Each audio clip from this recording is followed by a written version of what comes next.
guys. Shopping tayo guys para sa pamangkin ni Henry. So yung asawa ko, yung pamangkin niya. Ayan. Bili tayo ng pilo niya. Tapos blanket. Itong blanket na to para sa winter. Ayan. So,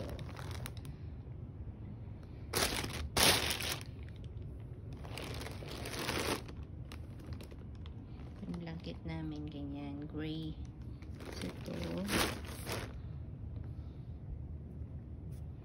Ganda naman to. So, ito yung binili ko. Ito, 24.99 ang dalawa. Ito naman 34.99. Yan ang isa. Blanket. Tapos meron tayong binili na dalawang pillowcase. So, $12.99 yan ang kulay. Para terno daw yung blanket. Sabi ng uncle niya. So, ito naman para sa ito decorative throw.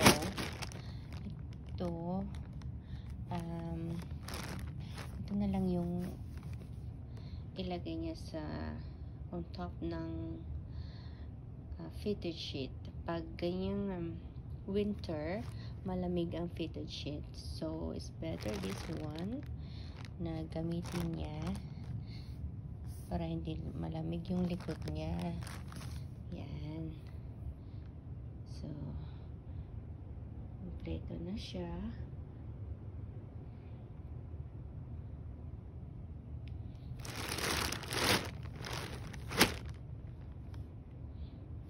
Para sa kama niya. Guys, ito yung maliliit na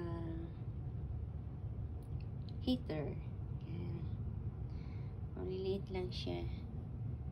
Mainuwi ni Henry.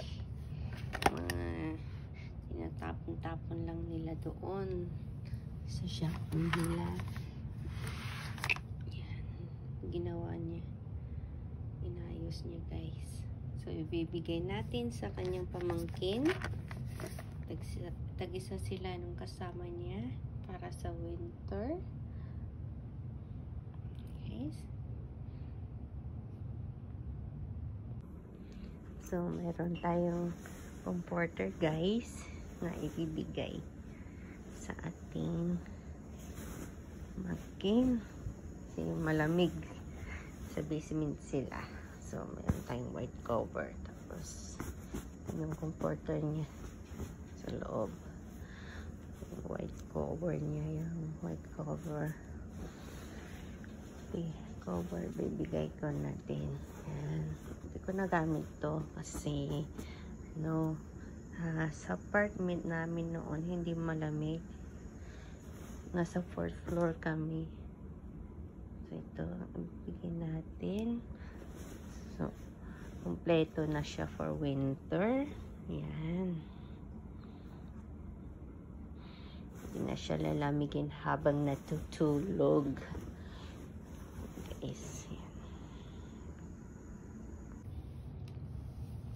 Nag-order ako online ng mga curtain para sa pamangkin ni Henry. Yan. So, pinik up ko kanina. Ito, dalawa yan. Yan. In-open ko siya para makita ko kung gaano siya kahaba. And then, ito yung blackout curtain. Yan. Tatlo para maganda. Kagaya sa kwarto namin, para pag inopen mo yung isa, at least may parang pwede kong sumilip labas.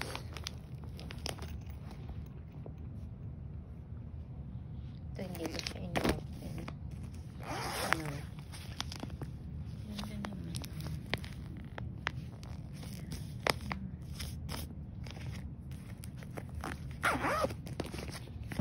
So, itong apat na to, tatlo, tsaka isa. Yan, it's worth $50. Ang mahal guys ng mga cortina.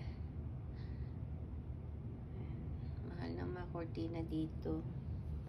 This is made in China din. Made in China. Sobrang mahal ng mga cortina. Mahigit $10 sa plus tax. Mahal ng tax. 13%. Yan. So, yung isang curtain rod na lang ang bibilhin ko. Yan.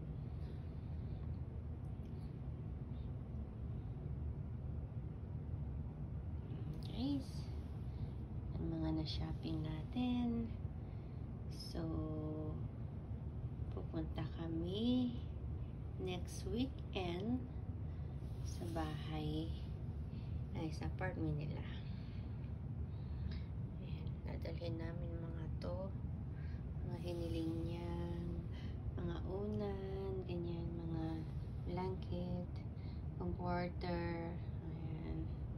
So, kompleto na siya guys.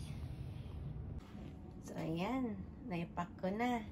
Ito na yung comforter, yung pillow niya. Ito na yung mga blanket sa cortina. Yan. Tapos dito na yung heater na dalawa.